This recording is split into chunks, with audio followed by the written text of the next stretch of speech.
everyone. Welcome to the September 10th STIF Advisory Committee for Lane Transit District. My name is Kate Wilson and I work for the Lane Council of Governments. I'm a senior planner there and I help staff this committee. This is Kathleen Flynn, who works here at LTD and will be taking over more and more of staffing of this committee. Today, I'm gonna kind of kick off and lead things for you for a little bit. Normally, you would have a chairperson that would lead this portion of the meeting, but your chairperson from last time stepped down. And since we haven't even gotten around to saying introductions yet, we don't have a new chairperson yet, but we will nominate a new chairperson today in this meeting. But really quick, I am going to do roll call and just say your name. You could just say here. Phil Barnhart. Here. Kelly Clark. Here. Joshua Kaczynski. Here. Brenda Kosadar. Here. Susie Lacer. Here. Okay, I think Susie, your mic's not working, but I did see you mouth here. Say hi. Mary McCoy. Not sure if she's online. Joshua Myatt. Here. Eugene Organ.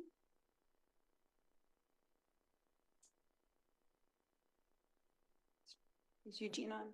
No. Attempted to appear by phone. Okay. We'll see if he comes back. Cosette Reese. Here. David Reeser is not here. Carrie Turner. Here. Vidal Francis. Gino Grimaldi. I think it's here yet. And Pete Knox. Here. Great. Thanks all. We are going to leave this time open for public comment, but I don't believe we had anyone sign up for public comment today. I don't see any members here in the room. Is there anyone, Allie, online? Not online. Okay. We actually have quite a few new members of our committee today, so we're gonna go around and do a quick round of introductions. Maybe if you'll just tell, your name, your pronouns, a little, maybe 2 sentences about yourself and why you're interested in serving on this committee. One thing you'll note on the slide, can you also show our slides so that the folks in the room, can they see them? Great. One of the things that we put on the slides today is just that you can see that it'll show which term each of you are serving in. And partially that's because our STIF Advisory Committee bylaws, they allow folks to serve up to 4 terms. So for some of you, this is actually the 4th round that we've gone through this. And so kind of wanted to make a note so everybody can kind of see how long some of you have served. I thought it might be helpful. But if, again, just 1 or 2 sentences, I'm going to start off with you, Phil Barnhart. Great. My name is Phil Barnhart. I served in the legislature for 8 years and for 12 years was chair of the Revenue Committee. Now I am the president of the Emerald Valley Electric Vehicle Association as we transition from fossil fuels to electric transportation. And exactly how I got on this particular committee 3+ years ago, I do not remember. but I was in the group that, adopted the original set of rules having to do with this fund. Thanks. Thank you, Phil. Kelly? I'm Kelly Clark. I'm a principal transportation planner with the Lane Council of Governments. With Kate, I co-manage the Lane Transit services that serve rural Lane. Did I miss my opportunity? No. That's all I had. Sorry. Did everyone hear that? Josh? Hi, I'm Josh Kaczynski. I am an active transportation interested person in the community. During the day, I work as a transportation planner, but I served 7 years on Eugene's Active Transportation Committee, and I worked at the University of Oregon as the transportation options coordinator and then briefly as a transportation planner. So I was interested in transportation in general, specifically the bus, because I was a daily commuter to the university. And so that's what led me to this committee. Great. Brenda, and if you will, thanks. Hi, I'm Brenda Kosadar. I am the current program coordinator for the Community Corps program, which is a diversion docket for Eugene Municipal Court. I am interested in this because we currently partner with LTD and they provide bus passes for our participants. We have some other programs that we have talked about maybe trying to expand and get a little more involved. I have been with the city for about 4 years, and prior to that, I was a street outreach worker and a homeless case manager, and born and raised in Eugene. Thanks for that. Thank you for having me. Susie? Hello, after all these years, I'm still not totally positive why I'm on Susie, this we still team. can't hear you. Oh.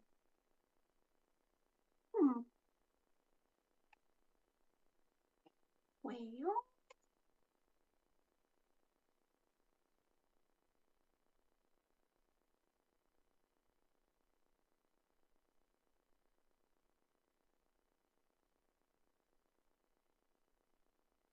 Can you try it again, Susie? Hello. Now we can hear you. Great. Okay, good. I was unmuted on my end, so I wasn't sure what else to do. After all these years, I'm still not sure why I'm on this committee, other than I live in Florence, so I am a West County representative, and I'm involved in a lot of different things in our community. So transportation is something I care about personally. For instance, I'd love it if our bus service expands enough so that I could have taken the bus over there today, since I'm lacking a vehicle. Thank you. Thank you, Susie. It was a little bit hard to hear you in the room. I think we're still working. Your microphone's working, our speaker was not. But for those that didn't hear, Susie has been on the committee since the beginning and she lives in Florence and this represents some of our rural communities. Mary is not here. Joshua? Oh, good evening, everybody. I'm Josh. I'm a fairly new resident to the Eugene area, a second-year journalism student at the University of Oregon. Prior to that, I spent about 10 to 11 years in the airline industry, being flight attendant, everything essentially a pilot and mechanic. I essentially almost done it all. Very interested in joining this committee, excuse me. In about 2009, 2010, I was able to help Yamhill County Transit's transportation network and able to install a brand new transit center and improve bus services. Normally it was just, short mini buses that essentially go around the community. I was also selected to attend a youth summit expo hosted by the American Public Transit Association, where we were able to take tours of Washington Metro's facilities, able to learn some new technologies and some new insights on the way public transportation is improving. Was Eugene able to join us? Allie? I do see someone on the phone.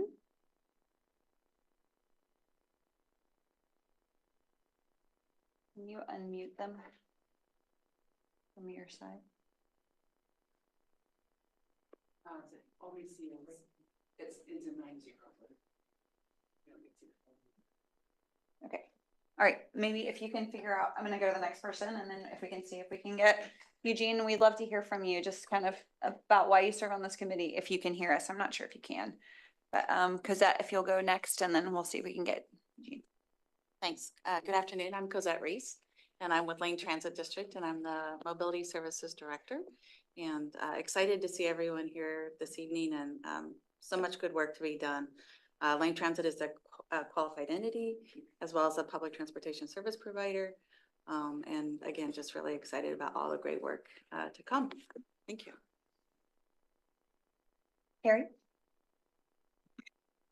My name is Carrie Turner. I'm a recently retired architect and I worked on a lot of Lane Transit's facilities, and so that was my connection to LTD. And then I'm also, I used to commute by bus when I was still working, so I was a regular bus rider, and now I'm more of a pedestrian and cyclist. So I'm interested in that full gamut. Awesome. Stop. So my name is Vidal Francis. I'm with the Oregon Department of Transportation. I am the Area 5 manager responsible for project delivery here in Lane County. Of my interest, obviously, with ODOT, we actually care and do support every mode of transportation. So my interest does lie in every effort that we do here. And I'm happy to participate, happy to see everyone here, and I'm looking for a successful year again. Thank you.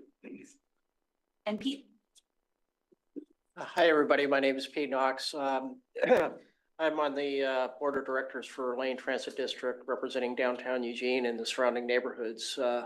This is actually my third runaround with STIF. I started on the board 2.5 years ago, but before I was on the board, I was on the Strategic Planning Committee for LTD. And so when the call came for somebody to sit representing the board, I volunteered because I knew it was I knew what it was about and and figured at least I didn't have to worry about the learning curve at this point. So I don't vote on this committee, by the way. My job really here is to listen to you guys and carry it back to the board if you when we get a chance to discuss this. Thank you. All right, thank you all. And were we able to get that to work or no? No. We emailed him. I don't know if he could hear us. Okay. All right, well, we will move on for now. And then if we can go back to having the presentation. So really quickly, we're going to talk briefly about your elections so that, again, normally this is what your chairperson would do. This committee has generally a chair and a vice chair that serve on the committee, or that serve. That's the only two officers that we have in this for this particular committee. So both the chair and the vice chair from last time were unable to serve this time. So you're completely electing new folks, and I'm gonna kind of open the floor and talk again. Partly that's if we went back, you know, I wanted in the introductions to show kind of some of you how long different people have been on the committee, because I thought it would be helpful to see who has been on the committee for a little while, who's brand new, etc. But if I'm going to open the floor, and if there's interest, I think you can self-nominate, or if you are interested in nominating someone, you can, or if there's questions, you can ask those.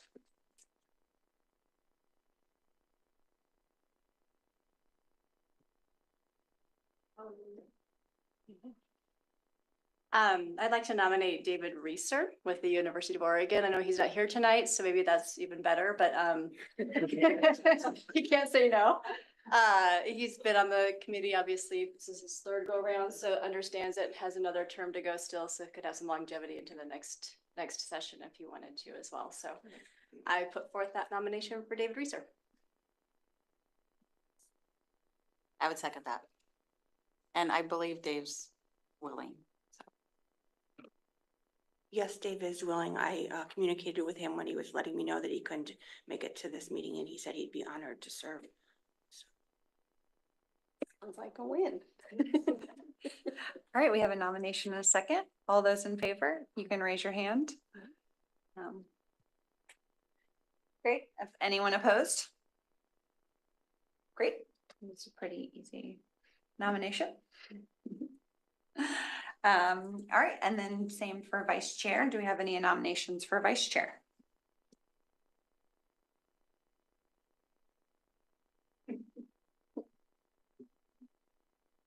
I would nominate Josh Kaczynski, just because he's close enough that. Okay. All right, do we have a second for that? I'll second that. Yeah, I'll accept. Great. Any other nominations? I guess I should have said that for chair too, but otherwise we've got someone in a second. All in favor, raise your hand. Great. Anyone opposed? All right. Great. Well, we have a chair and a vice chair. Josh, I'm not going to put you on the spot now and make you like take over this meeting, but in the future, if Dave is ever not here, we will ask you to chair the committee moving forward. All right, we are going to talk brief. Oh, and really quick, just kind of want to share your meeting schedule. All of you should have gotten, I think that you've all gotten calendar invites for these meetings. This is kind of just the way this process works, is that it ends up being a pretty condensed timeline where we review projects. Ideally monthly, but we actually have in November, December, we have a couple of times where we have scheduled meetings up to twice a month, depending on how this process goes. It could be that not all of these meetings are needed if you're all in agreement already about projects. But for now, this is kind of your schedule. If you'll note these, October 8th, we will be talking about the stiff discretionary applications, which we'll talk about more later. And then from there, we're going to move into the formula fund process, which is generally our more localized process, which involves like more in-depth information from you all as the committee. So just as a heads up about that, please get those dates on your calendar. All of those meetings will be hybrid, but now we've set the precedent that the stiff advisory committee gets food. This is a major upgrade. So it's very exciting. So Susie might have to come in from Florence now that there's food. We'll see. All right, we're going to briefly today talk about the STIF funds and kind of how this program works and what your role is in this program. Again, there's two separate, somewhat concurrent processes that happen for STIF. Some of you know, of course, some of you have been in this process for a while, so this is a good reminder for you. For others, I know this is the first time that you've done this. This can be a fairly, today is mostly an informational meeting, and this is really supposed to help you make sure you understand how this process works. If you have any questions, please just raise your hand, and then we can stop and talk about it. This is, again, pretty informal, and just want to make sure you all understand how this is working. Today I'm going to briefly kind of talk about the STIF formula fund process, which again is really where more of your in-depth meetings will take place, but that's going to happen second overall. So we're going to review it now, and then Kathleen will talk about the discretionary fund and the statewide transit network program, which is what you will talk about solely at the October 8th meeting. So this is sort of like hey, we're going to talk about this now, STIF formula funds, give you a brief overview. If you have questions now, you can ask. If you have questions after the meeting, of course, you can ask. And then we'll come back to the STIF formula funds not until November. So just kind of everyone knows like how much information you need to retain at the moment. Again, we'll review all of those things back in November again too. But briefly, and I think in your packet, you do have, in your original packet, you do sort of have an overview of kind of where STIF came from, and it came out of the legislature in 2017.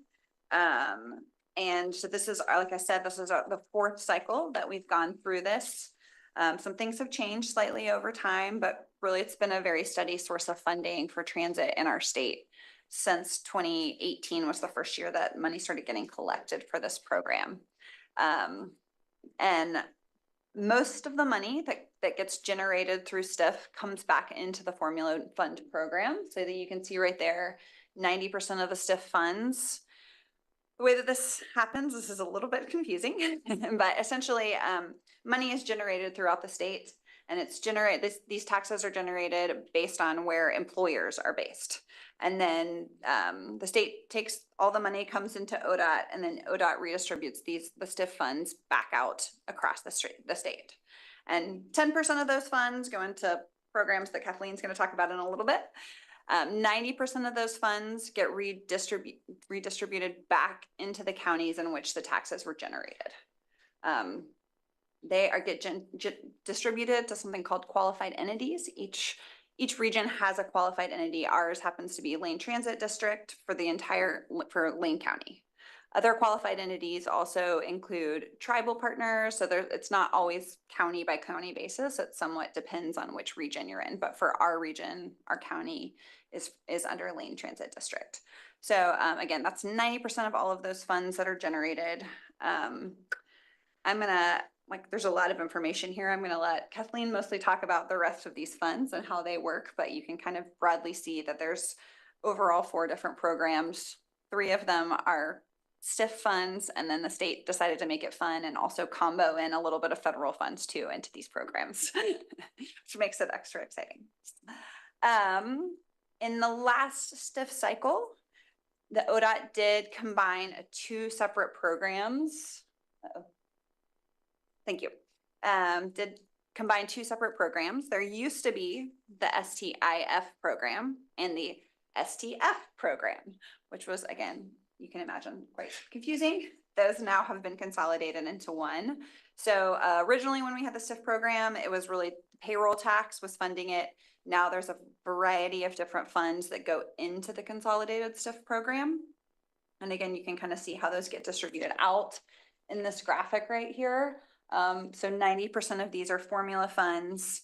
And then within that 90%, there's two types of funds, which I'll talk about in a minute, the population and the payroll.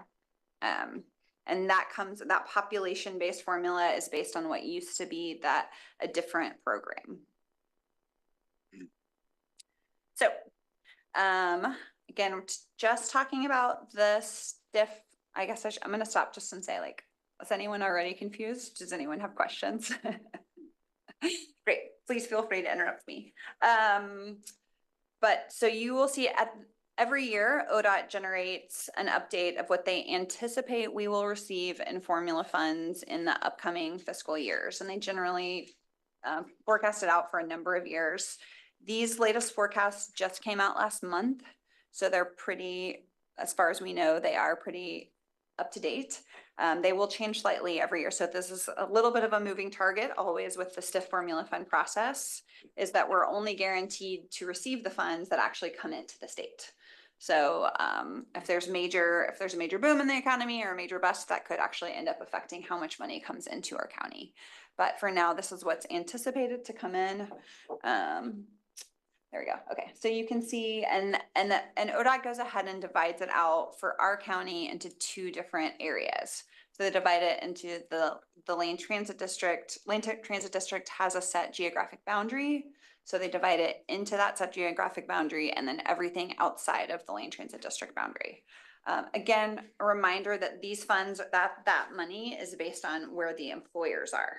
So a lot of this money is, you know, if clearly there's more employers kind of in the heart of Eugene, Springfield, it doesn't necessarily mean that all the people paying those taxes from the payroll they don't live outside the boundary.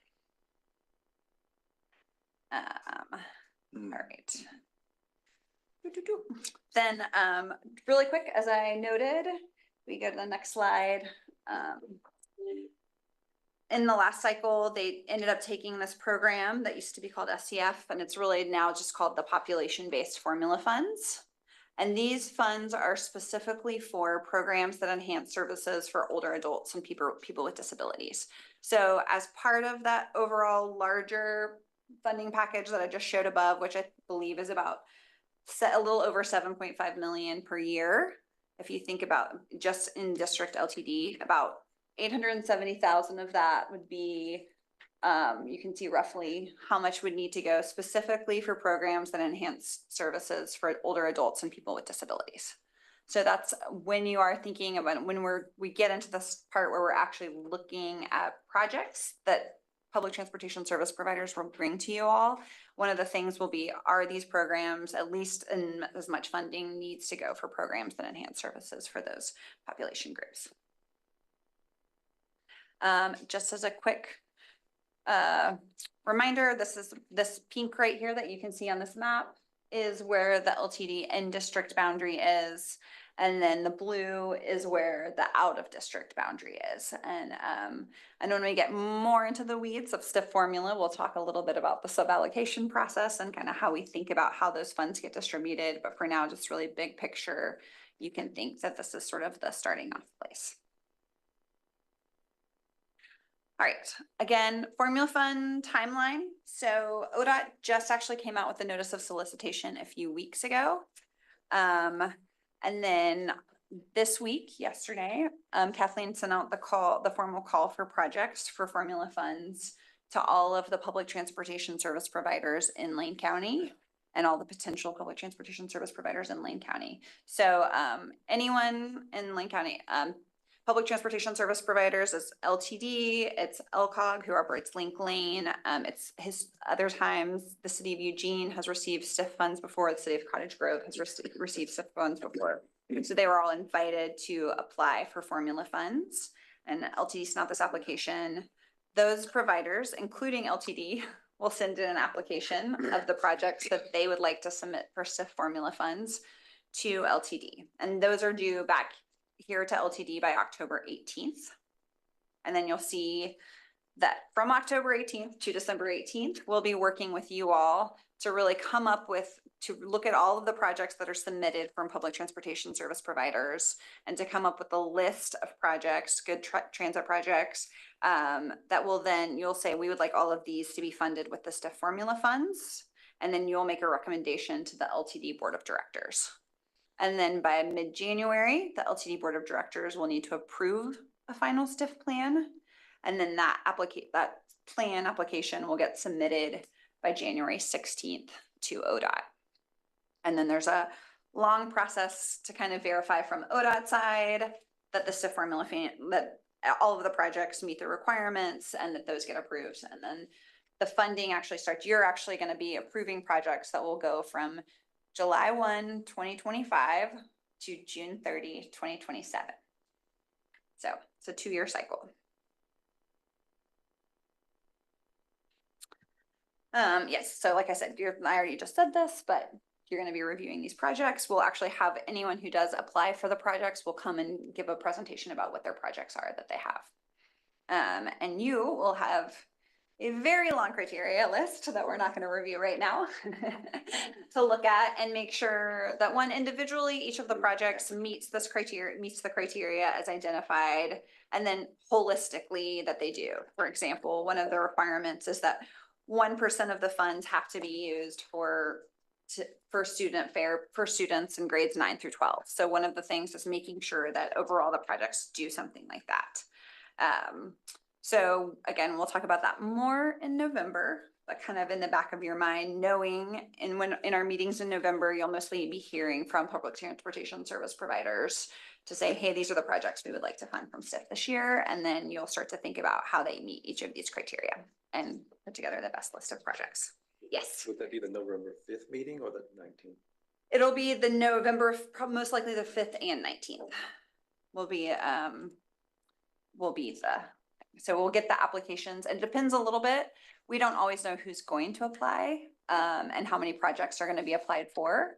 So again, that's one of those times where it could be that there's more project, sometime like in past cycles, we've had both the situation where we didn't have as many, we had more funds available than originally projects applied for. So then some people got to boost their project costs.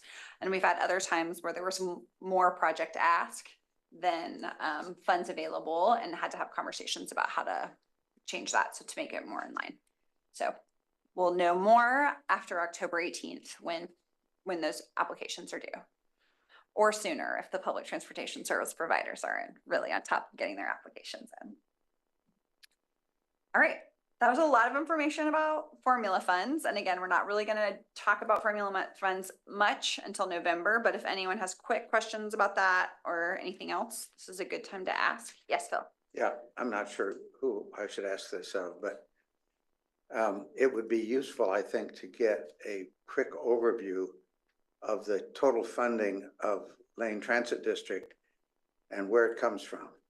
Okay. This fund, as I understand it, is based on a state formula, but we also have payroll tax and fare box for the regular operations. Could we spend just a minute on that so we see how this fits in with that? Yeah, I think we'll need to get some of those numbers for you. So I don't know that we would have it today, but yeah. Later is fine. Yeah, but we can definitely have a conversation about. I know there's several people who are new on the committee. It might be useful to think about the overall. A few sentences just to see how these fit together. Yep, of course. I think that's a great idea. Thanks, Phil. Any other questions from online group? All right, and Kathleen. Thanks. So Kate's just been talking to you about the formula funds, which make up 90% of the STIF program. There's another 1% that goes to a statewide resource center, and that leaves 9% for the STIF discretionary fund and the statewide transit network program. There are three funds that are involved in that area. The STIF discretionary fund gets 5% of the remaining funds. In this coming biennium, we're expecting that to be about 12 million available statewide. In the statewide transit network program, or the STN program, another 4% will go to the STIF intercommunity fund, and we're expecting about 10 million available for that fund for the upcoming biennium. And finally, there's that little bit of federal money that Kate mentioned that ODOT throws in here as well. These are FTA, or Federal Transit Administration, Section 5311F dollars. There's about 3 million that we expect for the upcoming biennium. And I'm gonna talk a little bit more in detail about each of these programs so you have a better sense of what they each do. The STIF discretionary fund. Next slide, Ally. Okay, thanks. So there are a variety of projects that are eligible for STIF discretionary funds. That includes capital projects, planning and research projects, infrastructure updates, and pilot operations. One thing to keep in mind about the STIF discretionary fund is that it's primarily for one-time projects. It's not for ongoing operations. So you could do a pilot project that you're just trying out, but you need to show that you have a plan for how to fund that with other funding sources going forward. Something else that I should mention about all three of these programs is that unlike the STIF formula funds, which are allocated by geographic region, these are competitive grants. You need to, they're available statewide, and you need to go through a competitive grant application process to receive these funds. Something else that's different is the match requirement. STIF formula funds come without any match requirement.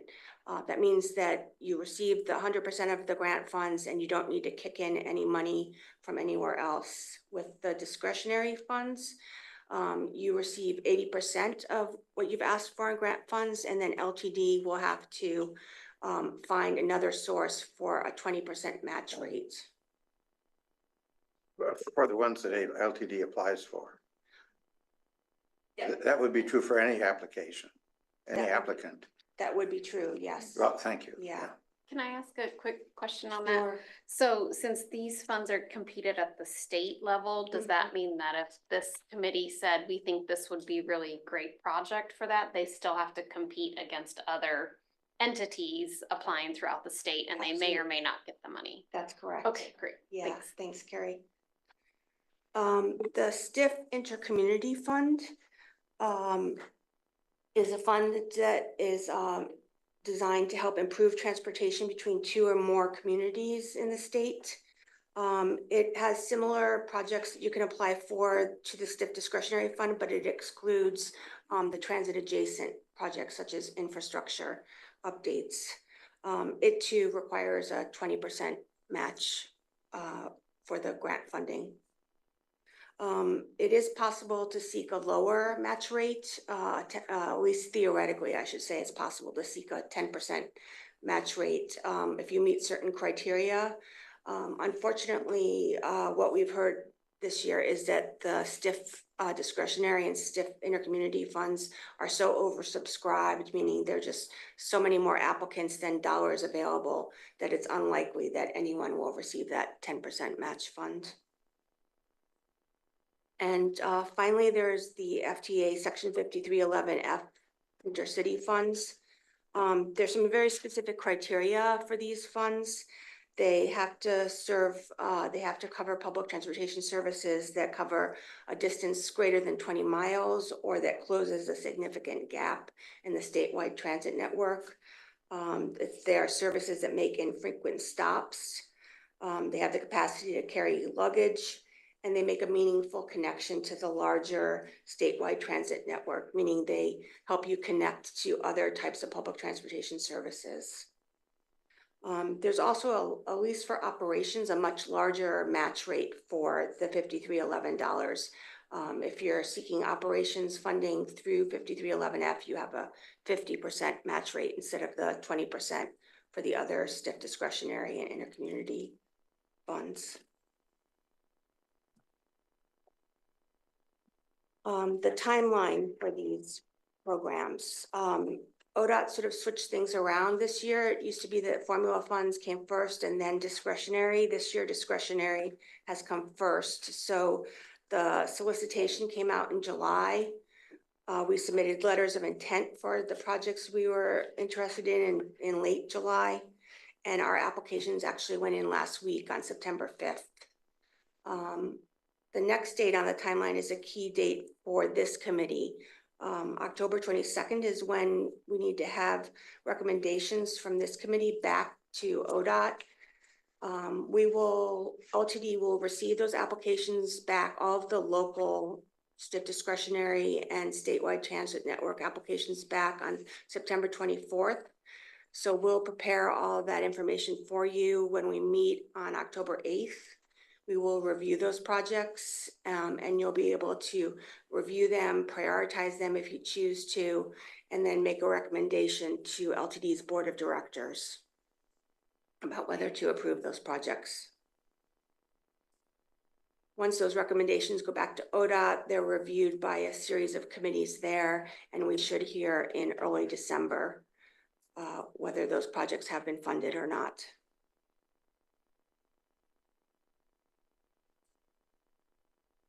So yeah, the next slide, the advisory committee role, as I just said, is to review and prioritize the STIF discretionary and intercommunity fund project applications and provide a recommendation to LTD's board of directors.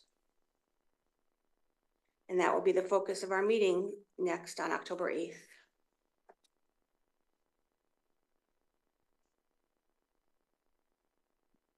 Any questions about all of that?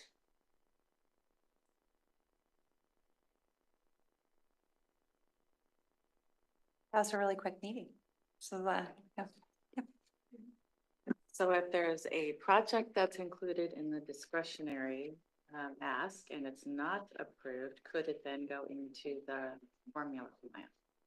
Could it be considered in the formula? Yes, I think that's something that's that's probably maybe Kathleen and I should communicate a little bit better with our public transportation service providers, but this timeline is partially lined up so that providers will have some idea, even though it won't be officially approved yet, we'll have some idea about if their projects are going to get funded through the discretionary or intercommunity asks, so that there is the potential for providers to apply. If, for instance, if they don't receive as much match as they thought they would, or if they don't receive a project at all, it could get into the formula fund program. So I think for now, we would recommend that they assume they don't get those, they wouldn't get the discretionary or intercommunity. And so that might mean that there's a bigger initial ask from their formula ask. And then they can come back and say, actually, we got that 80% funded through discretionary, so we only need this amount of money rather than this larger amount of money. I think that's probably the way we should move forward with it, and we'll maybe ask providers to make a note to clarify that they've also applied for discretionary within it. That's a great question. Thanks, because this is the first cycle that we've actually had that luxury, because before we always had to submit the formula fund plan, not knowing who was going to get those discretionary funds, which made it quite challenging, but now it's a little better. I may have missed it. Do we know when we expect ODOT to make that decision? It's supposed to it's supposed to go to the Oregon Transportation Commission in December with a presentation and a decision. So I think before then there will be a recommendation that goes to them from the Public Transportation Advisory Committee. So we'll have a good idea as early as November. I'm going to look at Cosette because she's the chair of the Public Transportation Advisory Committee, so she can tell us about this timeline and confirm that's true. So hopefully by November, I think we would have a good idea of what projects are recommended for funding for discretionary in our community. Great. Hence the dates that we've established. Yep. Thank you. Yep. Yep. Hi, everyone. I think you saw Jameson stop in and tap me on the shoulder. My name is Dave Roth. I'm the Director of Planning at LTD. And if it's helpful, Phil, to your question about our budget and where STIF fits in, I can share sort of a picture of that. And Allie, did you get the link I just sent you to our budget book? Might be worth putting on the screen here because we've got a pie chart, but it's on page 7 of our FY25 budget. Are you able to share your screen?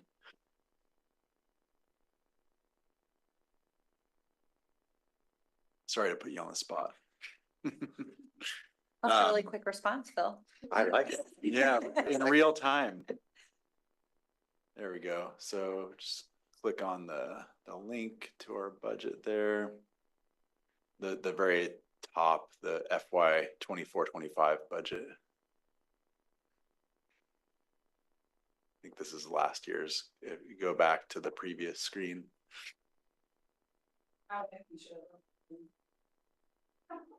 It's the big bold font at the very top of the screen under, and there you go. Yep.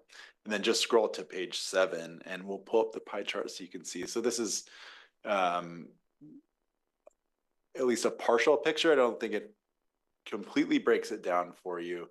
But you'll see page 7. Oh. There you go, this one. So and if you can zoom in, but I'll just describe it here. So the green section of the pie here is represent 33% of our revenue. Total revenue is 219.5 million. The 33% is our other, oh, sorry, I'm looking at dark blue. Dark blue is grant revenue on the bottom and 19%, and that's a total of 42.9 million. So STIF is a portion of that grant revenue. And I think last cycle was it around 16 million in STIF formula funds. If that's useful. And we can share this link out so you can look at the budget book if that's helpful for everyone. And I assume that's on the website. Yep. Yeah. Alex, any of us can look it up. Yeah, you can pull it off the website. Thank you. Yep. That's very helpful.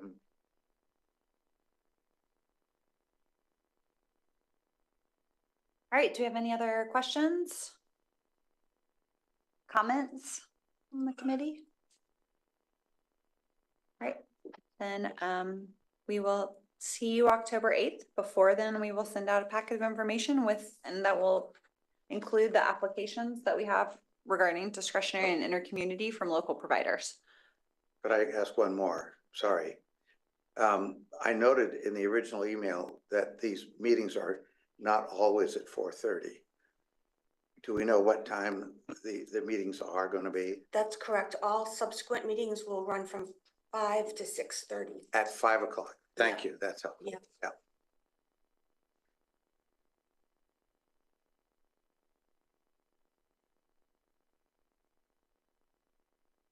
Oh, okay. I thought you were still running the meeting.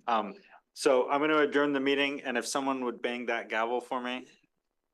Excellent.